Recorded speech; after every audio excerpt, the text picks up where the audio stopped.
Go, go, go, let's get it. I'm a trapping fanatic, that shit automatic, so I cannot turn it on or off. Bitches all on my dick, then she hop on my dick, I'm like, why you keep hopping on and off? Yo, bitch all on my dick, she be doing the most. I tell her, little bitch, she so extra. And my gun up on me, but not run up on me. Niggas, they wanna fight, they some wrestlers.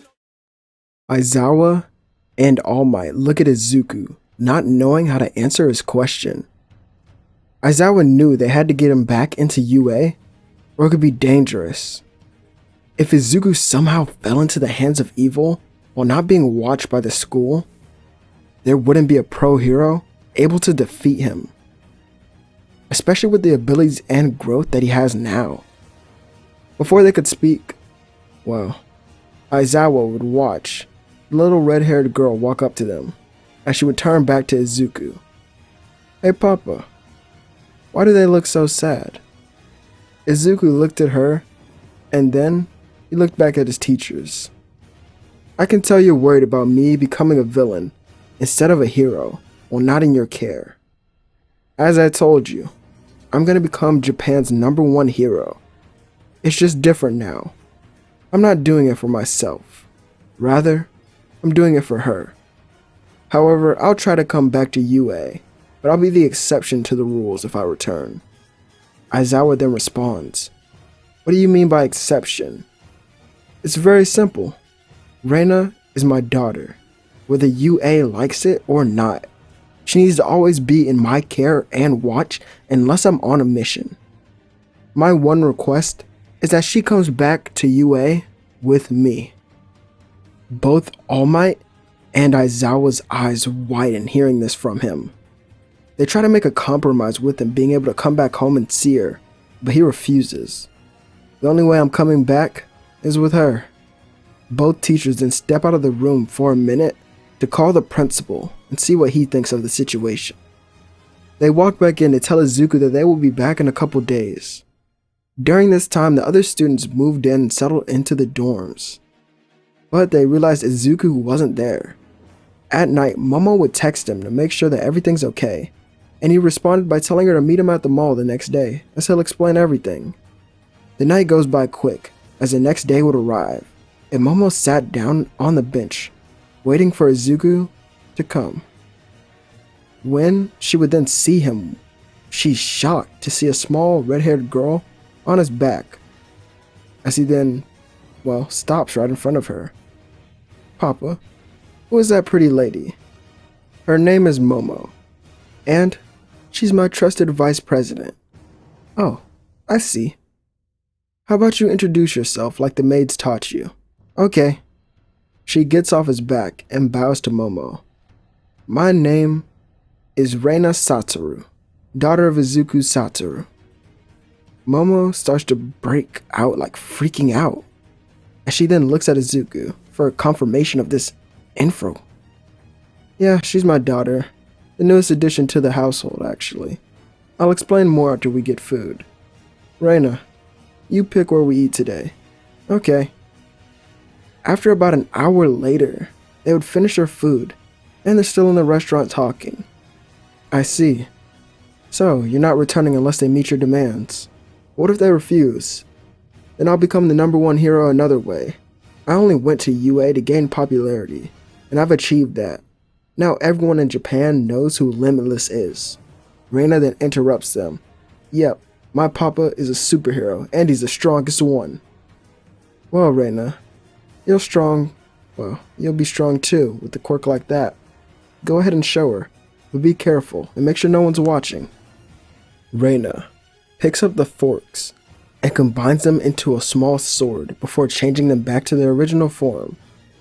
Izuku ruffles her hair, telling her she's getting better. As they leave the restaurant, a group of paparazzi and fans surround the three of them. Izuku looks at Reina, who was holding onto his leg really tightly. "Are you scared of them?" She nods and Izuku smiles. "It's just like I told you. Even if you're scared, you have to wear a bright smile." They get past him and Izuku tells Momo that he'll hang with her another time if he doesn't get back into UA. Another day goes by, as his teachers then return telling him that his request has been granted. Izuku smirks and gathers his things, telling his mother that he'll be back to visit when he can.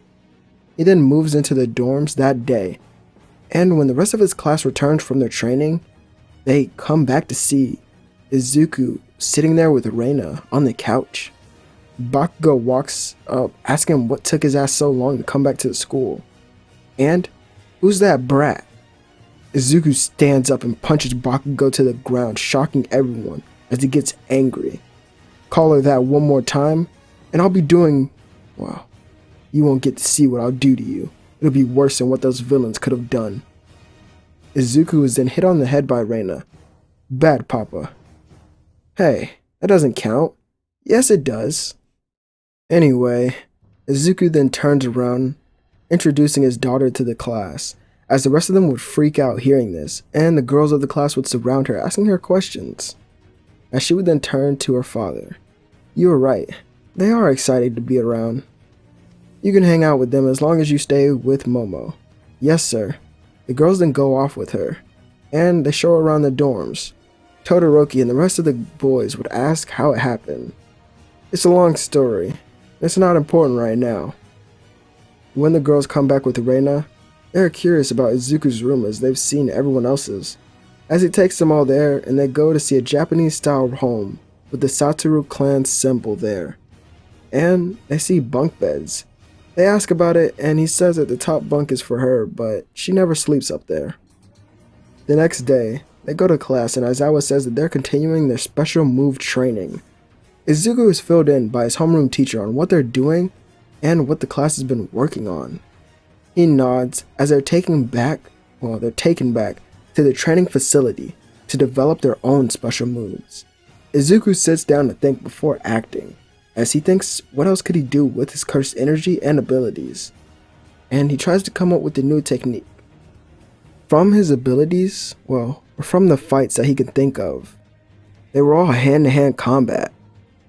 He then stands up and thinks about using weapons.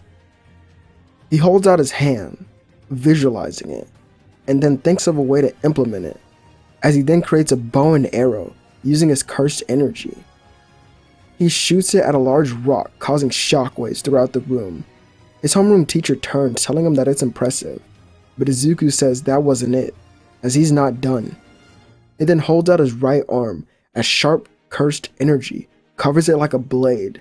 He then jumps forward towards another rock, slicing it in half. Not bad at all. I still need to practice, but this is fine for now. His teacher approves of it, and is shocked that he was able to figure out in only a day.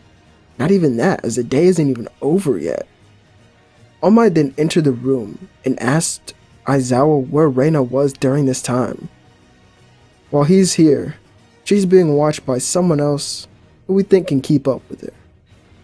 Over in the principal's office, we see Reina sitting down while looking at Principal Nezu, who is telling her jokes. The days after go by fast, and soon comes the day for the class to take their hero licensing exam. Izuku kneels down to Reina, who holds out her fist. Remember, Papa, you're the strongest. Izuku bumps her fist with a smile. You damn right I am. Reina then goes with Aizawa, and the UA students run in the Shiketsu High. One of their students was excited to see Izuku and tried to shake his hand, but it didn't work as he was stopped by the infinity. I should have known. Your ability would be up right now. It's good to be cautious too. You are famous. He walks away after saying that he loves UA High, and he's excited to see how they do, which was very weird for all of them. As Aizawa keeps trying to walk away, Joke comes up to him and kneels down to Reina, asking if she was his daughter. No, she's my student's daughter. I'm just watching over her while he takes the exams. Oh, so I still have a chance to marry you? No, not at all. Shindo then walks over to Izuku, introducing himself, but Izuku doesn't care for her right now. Shindo then asked him if that small girl was his daughter, and he nodded. I thought so, after seeing the pictures of you two that went viral. Which pictures? Izuku then remembers when they were at the mall, as Shindo confirms it by pulling out his phone and he shows the UA students the picture of Momo, Izuku, and Reina all together. So, is she the mother? Momo's face then turns bright red as Izuku tells him no.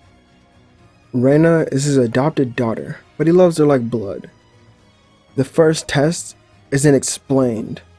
Once the students are inside, the huge arena is revealed. As soon as it begins, all the other schools begin to go for UA, but Izuku doesn't move. A bunch of people try to hit his targets, but due to his quirk, they aren't able to. Instead, they're eliminated by him. Izuku eliminates 20 people on his own, and is the first to pass this part of the exam. As he goes to sit down, Aizawa sighs, saying that he only had to take out 2 other people instead of that many. Joke then says that his student is just full of himself and he wants the spotlight. But Aizawa corrects her by saying he did that to thin out the numbers of people that were focusing on his class. Joke seemed to be surprised by this, as she turned her head looking at Reina, who waved at Izuku as he was walking to where he could sit down. He then stopped noticing her and he waved back. Reina then turned to Joke, who spoke to her. "You really believe in him, don't you?" "Of course I do. After all, he saved me. Papa is my favorite superhero." Izuku watches the rest of his class pass the exam after struggling for a bit, and then an announcement was made shortly after. This is the next and final stage for the exam. You all will be rescuing and evacuating the citizens of the destroyed city. The rest of the rules are then explained as it would begin. Izuku rushes off to an area covered by broken buildings as he lifts up heavy rocks, letting the citizens know that they're going to be okay. He examines what injuries they have and he escorts them to a safe area. He does this for about 15 injured citizens before Gang Orca would arrive. Izuku saves a couple more people and then he rushes at the pro hero pretending to be a villain. He uses his cursed blade to then cut the ground. "Sorry, but I can't let you pass me." What an admirable hero, sacrificing yourself to save the citizens. Sacrificing myself? Who said anything about that? Izuku jumps forward and takes down 5 opponents before hitting Gang Orca himself in the stomach, sending him flying backwards. The rest of the crew then tries to jump him, but his movements are sharp, and he's able to dodge each attack without them even coming into contact with his Limitless. The rest of the students from Class 1A then jump in as well to help Izuku, and they stop the villains from entering the city. Soon, the final part of the exams is then concluded, and it's revealed who passed and who didn't. Izuku found his name around the top, and he took the picture for his provisional hero license. Todoroki here passes due to not getting involved with the student from Shiketsu High. Toga also wouldn't have gotten his blood, a blood sample, because she wouldn't have been able to get close to him. After the students step outside, Reina runs up to her father, hugging him. "I passed. You want to see?" She then holds his license and smiles. "No fair. I want one too." "You can get one if you keep training like I taught you." The students then returned to the dorms, where they would celebrate that they passed, and they took another step to becoming pro heroes. As Izuku was sitting with Reina, Bakugo walked up to him. "Come outside with me so we can settle this." Izuku looked at Reina and told her to go with Momo until he comes back, as she would nod. And as she walked away, she stuck her tongue out at Bakugo. When the two finally made it outside, Bakugo began to speak. "I think the only reason you're so strong is because of that damn ability. I don't think you could beat me if it was turned off." "Why don't I show you then, since you're so confident?" Izuku walked closer to Bakugo, punching him in the face. Bakugo then hit him back in the face, and to his surprise, the attack landed. He then throws another punch that Izuku ducks under and kicks him in his side. Bakugo takes the hit, holding onto his leg, and picks him up before slamming him into the ground using his explosion. Izuku stands back up easily and wipes the blood from his mouth. "Maybe you were stronger than Todoroki after all."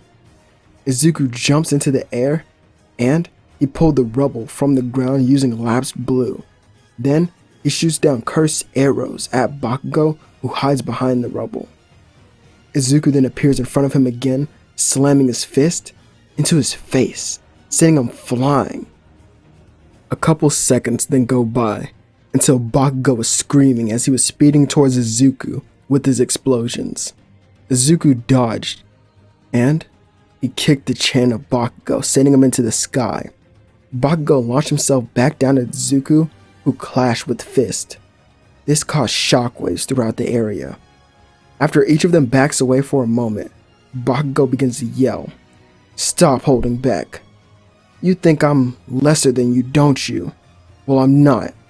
In fact, I'm way better than you. Fight me with everything you've got, and I'll beat you here and now. Don't tell me that you're scared." Bakugo then stops talking, as everything around him becomes black, and all he can see is Izuku with his hands together. Domain expansion. Unlimited void. Izuku then performed a barrage of attacks while Bakugo was in this paralyzed-like state. And when the domain was released and Bakugo woke up, he was injured in the room with the recovery girl, getting angry that he lost. During this day, Principal Nezu made an announcement to all of the students at UA about their future and possible internships. When Class 1A goes back to their classroom, Aizawa explains what the principal meant further, and then told someone to come in. He told the class that the 3 people walking in would tell them about internships firsthand. Let me introduce you all to the big 3 of UA High. The 3 upperclassmen walk into the room, and Izuku seems unimpressed, to say the least. After the 3 introduce themselves, Mirio takes them into the gym to fight against them. When he begins, he takes down everyone but one. Izuku stands there tall, arrogant as ever. He turns around to see the first year standing. You must be Izuku Satoru, deemed the strongest freshman by the upperclassmen. Well, I'm glad you know about me, but I don't have any interest in you 3. Is that so? Mirio then falls to the ground trying to uppercut him, but it's blocked as he's then kicked back into the ground. Just as I've studied, there's no way to hit you, even with my ability. So I've lost, technically. However, I'd like to see what you could do without that ability. Izuku smirks, think about how he beat Bakugo, as this will be no different. Now, you've said something that kinda interests me. But why hold back? Use your full power when fighting me. Mirio then smiled as electricity began to surge around his body. Strong winds became present as well within the gym. Izuku amped his body with cursed energy in order to keep up with the speed of Mirio, because he was using some unknown power that was giving him an exceeding amount of power. The 2 flashed up around the gym, clashing fists. Mirio was the first to land a punch that was a direct hit. As soon as he became tangible, his ribs were then met with a kick from Izuku. The 2 then go back and forth, increasing their power as the fight would go on. Mirio catches Izuku off guard by falling to the ground and then kicking him in his chin, but when Mirio pops out, he's then cut by an energy blade that extends from the hand of Izuku. The white-haired teen then rushes back, being excited by this battle, but Mirio's quirk is then deactivated by Aizawa. Enough, you 2. At this rate, you might destroy the entire gym. Both of them then look around to see the broken windows and teared flooring. Mirio apologizes and then explains how even basic quirks can become very powerful if used creatively. After this speech, he hands a note to Izuku about a hero agency he could go to. During lunch, he then walked up to Izuku and asked him to come with him. Izuku told Reina to stay with Momo until he comes back, and the 2 of them go into the office of All Might. All Might then explains how he's passed down his quirk to Mirio a while ago, and Mirio explains to Izuku that Sir Nighteye wants to meet him due to the premonitions that he's had about him. After school, Izuku walks with Reina and Momo. Reina, I have some business to take care of, so you have to stay with Momo in the dorms for me. She nodded, and Izuku turned to Momo, who was smiling. Thanks so much for the help. I never meant for her to be a burden when I brought her here. No, it's fine. Trust me. Reina then looks up at both of them, smiling. As they walk towards the dorms, Reina then turns to Momo. Do you like Papa? The girl immediately turns red, and the small girl begins to tease her. Don't worry, Miss Momo. I'm pretty sure he likes you too. After all, you're the only one he trusts me to stay with when he's gone. Both of them smile, and we go over to Mirio and Izuku, who are walking to the agency. They walk in to see Sir Nighteye tickling his assistant, as this causes Izuku to laugh. Sir Nighteye then turns to him, smiling, but then getting serious for a moment. From what I've seen, your ability is quite interesting. Show me it once again. He then flicks a pen towards Izuku as it stops midair before falling shortly after. I see. I'll cut to the point then. I've seen a future of you and Mirio fighting together against villains. I believe Mirio, with the power of All Might, and you, with your infinity, will be the ones to defeat Shigaraki and the League of Villains. He stamps Izuku's papers, and then the group goes out on patrol shortly after. As they walk around the city, they bump into a girl that ran from a dark alleyway. The man then comes from this alleyway as well, telling Izuku that that girl is his daughter. Izuku kneels down to her, telling her to be more careful, but he also whispers to her to put 2 fingers up when she walks away to notify him if she's in any danger. As she walks into the alleyway, she does the sign while the man wasn't looking, and Izuku knows she's in trouble now. Izuku tells Mirio that he's taken down the villain. Mirio asks him how he knows that that's not his real daughter. Izuku explains that since he's a father himself, he just kinda senses it. He then jumps down the alleyway and grabs the girl, throwing her back to Mirio, who catches her. Go get Sir Nighteye. Mirio nods, running away, leaving Izuku to handle this. Overhaul tries to chase him down, but he's blocked in by something. You won't be able to get through that infinity barrier. The only way to get through is to, of course, defeat me. This is when Overhaul turns to him, being angered, but Izuku appears right next to him, punching him in the face. Overhaul tries to use his quirk, but he isn't even able to touch Izuku. Izuku then uses his cursed blade to cut off the bird mask, or the beak mask that he was wearing. After this, Izuku continuously attacks Overhaul until Nighteye and the police would arrive. When they make it to the scene, they see the villain unconscious with broken wrist. The police then take him into custody, and Izuku goes to visit Eri. Sir Nighteye then tells him that she won't talk about anything, as it's likely she's been abused somehow. So they'll just have to wait until Overhaul wakes up. Izuku nods, as that night he goes to where Overhaul was being held in custody. He walks into the interrogation room and puts up infinity barrier. Overhaul then shakes in fear, seeing Izuku in front of him again. The team then creates an energy blade and holds it to his throat. They can't hear you outside of this because of the barrier. That means if I kill you, they can't come in here unless I let them. You have 10 minutes to tell me everything, or I'll get rid of you myself. Overhaul then begins to panic, as he then tells Izuku everything, as the boy would write down all the details, and he gives it to the police after exiting the room. After this, he goes to see Eri. Hey, he says while walking into the room, and she gives off a small smile, saying the person who saved her. Izuku walks in, telling her that it's going to be alright, and she's under the care of the heroes now. I didn't know if you were lonely here, so I brought someone here that I think could cheer you up a little bit more than I can.